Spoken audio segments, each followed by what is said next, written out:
That time the company lawyers told me to contact law enforcement.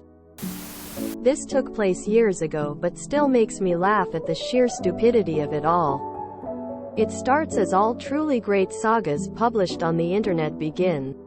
When I met a random guy through a friend at a bar in the city. Let's call the guy the first met, Mark, for the purpose of this post. My friend had introduced me to Mark because for few years leading up to that introduction I shared an idea I had for a business with anyone who would listen. I was told Mark wanted to start his own business, had worked in the industry, knew a lot about the subject matter required, and thought my idea was good. Mark and I met up for a lunch. We hit it off. He said he'd start the business as the CEO and agreed to me taking a part-time operational role. I agreed to help solely in a part-time operational role because I couldn't afford to quit my day job. I put in 15% of the cash for 5% ownership since Mark was going to put in founder hours, 80+ hours a week, and agreed to put up 85% of the cash, which was more money than I could afford to risk on a new venture. I worked part-time. I did what I said I would do. I even tried to be of assistance on things I had no experience with. I connected Mark with a fella I had done business with before. We will call him Paul. Paul and I got into a dispute ourselves. More on this later. Anyway, let's fast forward a few months and I got into a dispute with Mark over stationery. Yes, stationery not being to his liking caused him to flip out. This was despite him picking the stationery out. Next up, the contract I got from Mark was not what we agreed. The legal work required a few months to get done and I had expected delays, but when I finally got it, the paperwork didn't represent what I had agreed to own. Not only that, but my investment wasn't being acknowledged under the terms we had committed to when I put the money in. Now, as I said, I wasn't able to risk much and I only invested what I could afford to lose. So this wasn't a huge sum of money. I didn't want to make a big deal about it since the amount was small and he began promising a new contract when the business could pay for the lawyers to make changes. I signed nothing. Then it worsened. Mark and I start to fight anytime we are in a room together. As I think back, it's almost comical how angry he would get in my presence.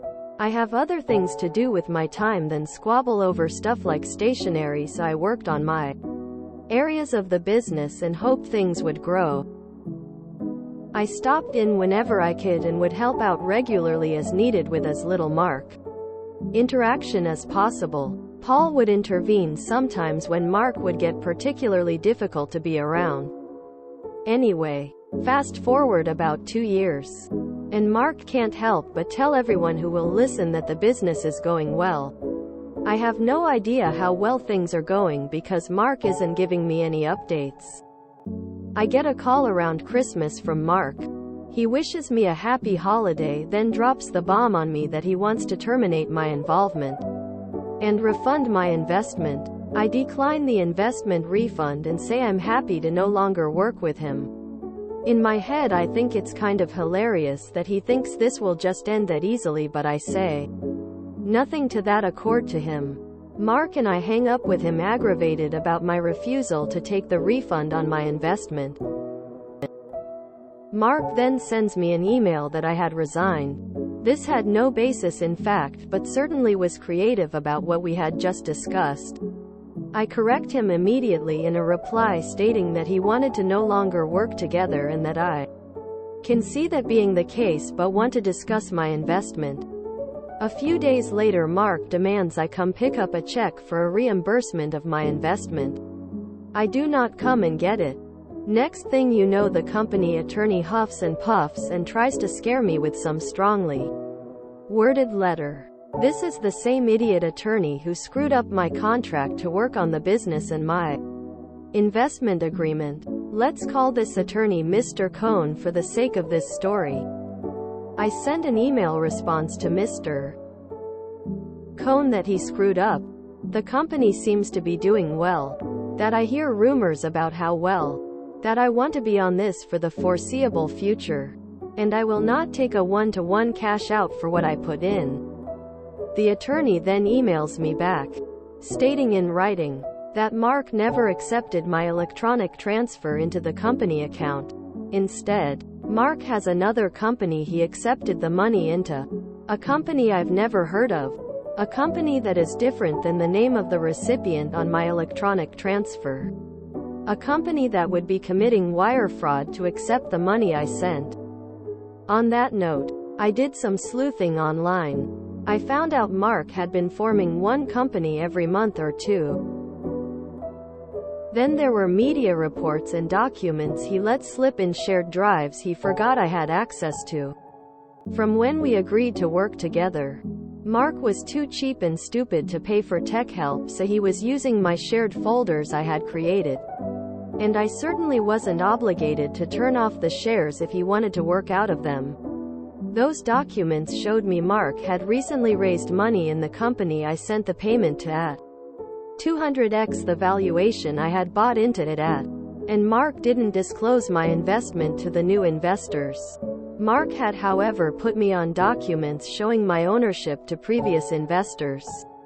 Not on documents I had ever seen before, but documents he had been sending around. When I share my suspicions that Mark is committing wire fraud with Mr. Cohn, I am told I am the one breaking the law by knowing anything about the investment documents the company has used. Mr.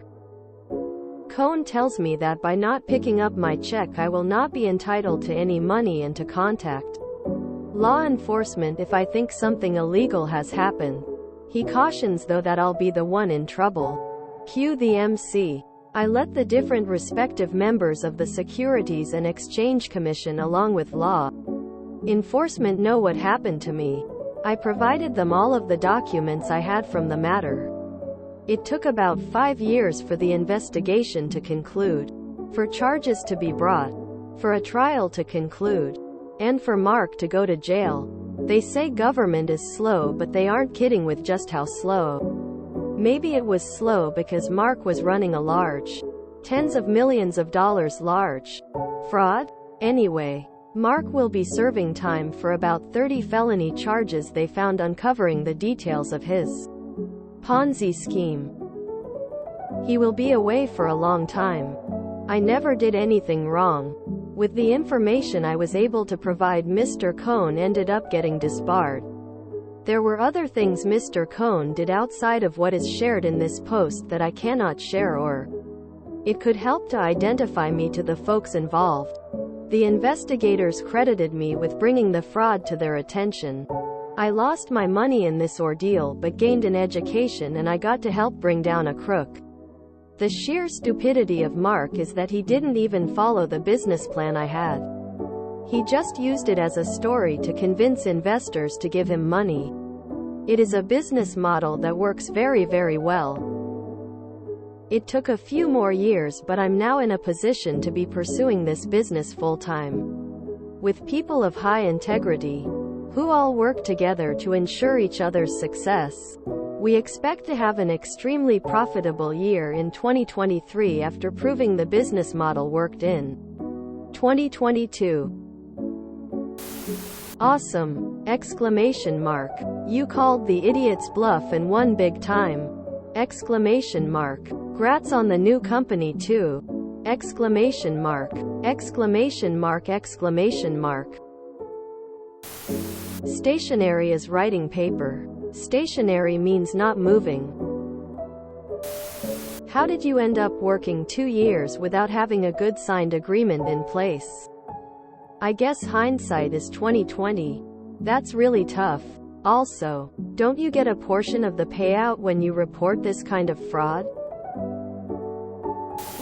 I hope you've had words with the friend that introduced you to Mark. They obviously didn't know him that well. Stationary. I'll apologize if I was mistaken. But didn't this story get posted here before by another user?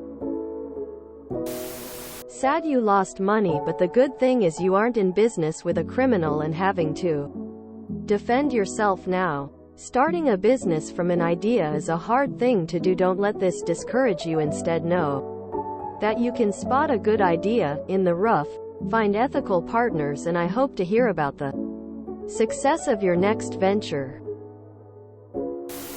This is amazing. I hope you all do really well.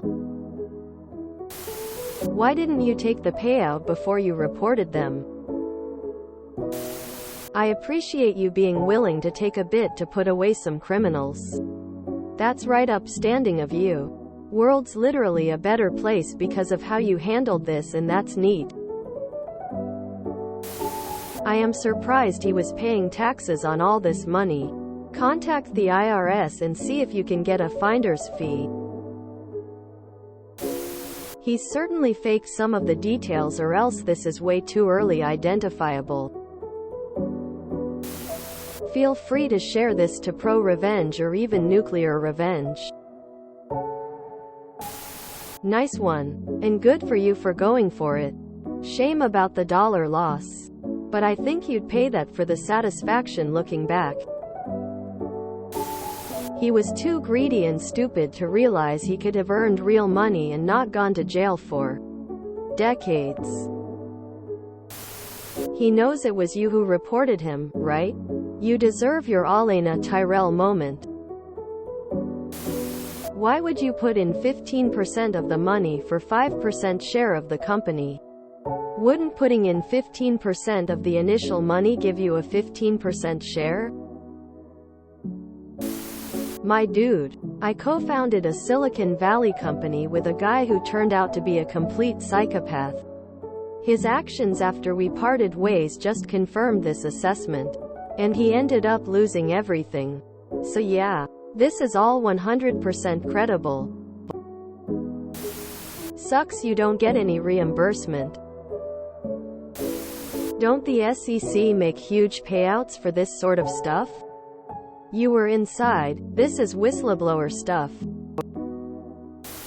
If you enjoyed this video, please check out our playlists full of similar content. Epicaricast is like doom scrolling for your ears. Please like, share, and subscribe.